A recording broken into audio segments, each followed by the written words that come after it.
અકબરશેઠ ટેકરા વિસ્તારમાં છેલ્લા 4 પેઢીથી વસવાટ કરતા પરિવારોમાં મોટાભાગે શ્રમિક વર્ગના લોકો રહે છે. અહીં અનેક પરિવારો સાંજના સમયે ચા, આમલેટ અને ચાઇનીઝ જેવી ખાણીપીણીની લારીઓ ચલાવી પોતાના પરિવારનું ગુજરાન ચલાવે છે. સ્થાનિકોનું કહેવું છે કે આ લારીઓના કારણે ક્યારેય કાયદો અને વ્યવસ્થાનો પ્રશ્ન ઊભો થયો નથી અને આ વિસ્તારમાં હંમેશા શાંતિ જળવાઈ રહી છે. પરંતુ સ્થાનિકોનો આક્ષેપ છે કે છેલ્લા કેટલાક દિવસોથી રાત્રે ડ્યુટી કરતા ડી સ્ટાફના કેટલાક કર્મચારીઓ વિસ્તાર સાથે રાગદ્વેષ રાખતા હોય તેમ વર્તી રહ્યા છે. જાહેરમાં અપશબ્દો બોલવા, ડંડા લહેરાવવા અને અશોભનીય વર્તન કરવાની ઘટનાઓ વધી રહી હોવાનું જણાવ્યું છે. સ્થાનિકો મુજબ તારીખ 9 ફેબ્રુઆરી 2026ની રાત્રે ડી સ્ટાફના 2 કર્મચારીઓએ વિસ્તારના વરિષ્ઠ સામાજિક રાજકીય આગેવાન સાથે જાહેરમાં અશોભનીય વર્તન કર્યું હતું. આ ઘટનાને લઈ સ્થાનિકોમાં ભારે અસંતોષ જોવા મળી રહ્યો છે. સ્થાનિકોનો આક્ષેપ છે કે રાત્રિ દરમિયાન પોલીસ દ્વારા જાણે કોઈ અસામાજિક પ્રવૃત્તિ પર રેડ પાડવામાં આવી રહી હોય તેમ વિસ્તારને ઘેરવામાં આવે છે, જેના કારણે ભય અને અફરાતફરીનું વાતાવરણ સર્જાય છે.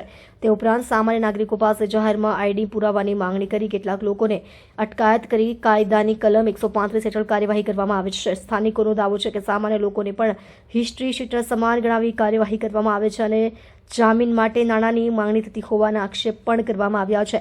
સ્થાનિક રહેવાસીઓએ પોલીસ તંત્ર પાસે આ સમગ્ર મામલે નિષ્પક્ષ તપાસ કરી જવાબદાર કર્મચારીઓ સામે યોગ્ય કાર્યવાહી કરવાની માંગ કરી છે. સાથે જ વિસ્તારના સામાન્ય નાગરિકો સાથે માનવીય અને સન્માનજનક વર્તન રાખવા વિનંતી કરી છે.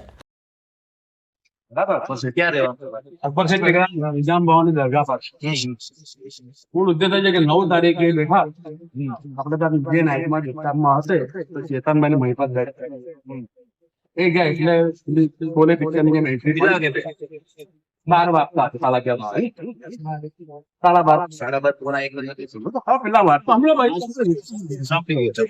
4 વાગ્યાનો ટાઈમ હશે એ ગયા એટલે અફરાતફરી મચી કોઈની માંગ લેતા એટલે એમને વડીલ તરીકે કે આ નાના ભાઈનો છે એટલે એમને બિલકુલ અશોભનીય શબ્દોમાં એક તો આઈ કાર્ડ બતાવો, આધાર કાર્ડ બતાવો. સ્થાનિકો એટલે ભાઈ અમારે કે આ એક જ ભાગ છે તો પાકિસ્તાન કે બાંગ્લાદેશ નો ભાગ નથી, તમે આઈડી પ્રૂફ માંગીને શું એટલે એ જે ખાણીપીણીની લારીઓ ચાલે અંદર કોઈ લોકલ લોકોને કોઈ નુકસાન કે લોકલ કોઈનું કોઈ સ્થાનિકોને કોઈ ફરિયાદ નથી વર્ષો બી ચાલે પછી પણ વર્ષો કોઈ તો કોઈ બવાલ નથી, કોઈ ઇસ્યુ નથી. તો આપણા પોલીસ આપણે મારા મારા તમારે 12 વાગ્યા પછી આવવું હોય તો તમે બંધ રહો તો તમે પોલીસની વાત કોઈ ટાળી નહીં હોય, કોઈ નાની વાત પણ જે પ્રમાણે માહોલ બનાવીને બંધ કરવાનો છે અમારે એટલે માહોલ ના બને છે. હું આપને કહું ને બહુ હસી છે એટલે જ આપણે થોડું આપણી માહોલ બરાબર. એક તો જે અમને જે વાત કરી એક બે પોલીસ કર્મી જે કહ્યું હોય આપ આપની રીતે આપવાનું, કે જે પણ હોય એની સાથે કાર દંડો મારે અને અપશબ્દો બધે કાર બને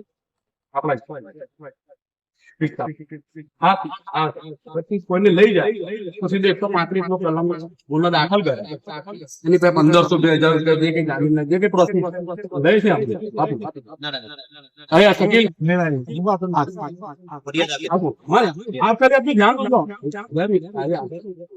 પાસે કેમ આવી ક્યાં મહિના વડો આપણે અમે ધ્યાન નહીં આવે છે કે આ પ્રક્રિયા થઈ ના 135 મને સમજાતું નથી કે આપણા વિસ્તારમાં બધા એવા ધુરંધર છે બધા અત્યારે લઈને ફરતા હોય. બધા ધુરંધરો છે ના હવે હિસ્ટ્રી સીટર સામે કરો અમને કોઈ વાંધો હિસ્ટ્રી સીટર અત્યારે મળી આવે 11 વાગ્યા પછી તમારે 11 વાગ્યા પછી ગુસ્સાઓ સિવાય સારા વ્યક્તિઓ નીકળે તો પોલીસ એને વેરીફાઈ કરીને જવાનું બરોબર. 12-12 બેસવાનું પછી ચાલુ નહીં રાખવાનું. અમારે જે કોઈ વ્યક્તિ તમારા માણસો અમારી ફરજ હોય પણ ચેક કરે કઈ શંકાસ્પદ થઈ નહીં જણાય તો એના વિરુદ્ધમાં કાયદેસર કાર્યવાહી કરીએ.